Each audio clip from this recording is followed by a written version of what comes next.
Thursday, November 22, Death and Resurrection. At creation, as it says in Genesis 2:7, God formed man of the dust of the ground and breathed into his nostrils the breath of life, and man became a living being. This account of the creation of humanity reveals that life derives from God. Is immortality an intrinsic aspect of this life? The Bible tells us that only God is immortal. In 1 Timothy 6:16, who alone has immortality, dwelling in unapproachable light, whom no man has seen or can see, to whom be honour and everlasting power. Amen. Immortality is not given to humans at birth. In contrast to God, human beings are mortal. Scripture compares our lives with a vapour that appears for a little time and then vanishes away, James chapter 4 and verse 14. And at death our lives enter a sleep-like state in which there is no consciousness, as we read in Ecclesiastes chapter 9, verses 5 and 6, For the living know that they will die, but the dead know nothing, and they have no more reward, for the memory of them is forgotten. Also their love, their hatred, and their envy have now perished.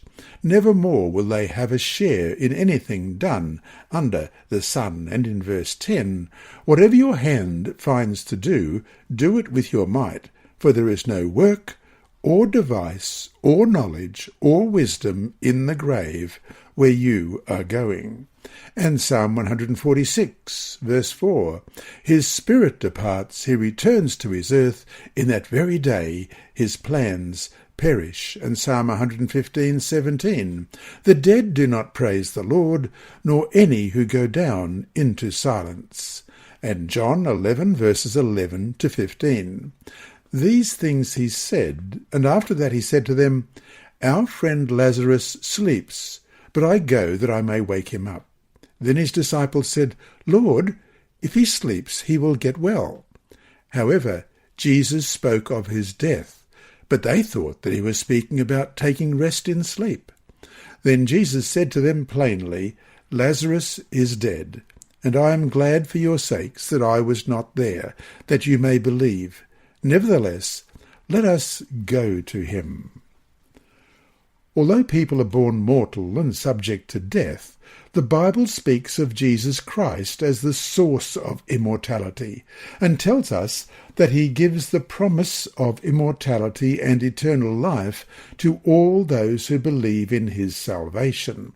Romans 6:23 reads, The gift of God is eternal life in Christ Jesus our Lord. Jesus has abolished death and brought life and immortality to light through the gospel, it reads in 2 Timothy 1:10. And, For God so loved the world that he gave his only begotten Son, that whoever believes in him should not perish, but have everlasting life, John 3:16. So there is hope of life after death. Question. Read 1 Corinthians 15, 51-54, and 1 Thessalonians 4, 13-18. What do these passages tell us about life after death, and when immortality will be given to human beings? 1 Corinthians 15, beginning at verse 51. Behold, I tell you a mystery. We shall not all sleep, but we shall all be changed, in a moment, in the twinkling of an eye, at the last trumpet. For the trumpet will sound, and the dead will be raised incorruptible, and we shall be changed.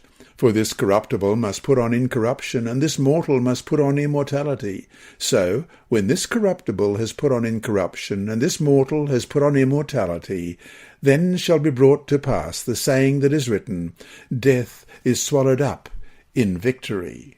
And 1 Thessalonians 4, beginning at verse 13. But I do not want you to be ignorant, brethren, concerning those who have fallen asleep, lest you sorrow as others who have no hope. For if we believe that Jesus died and rose again, even so God will bring with him those who sleep in Jesus.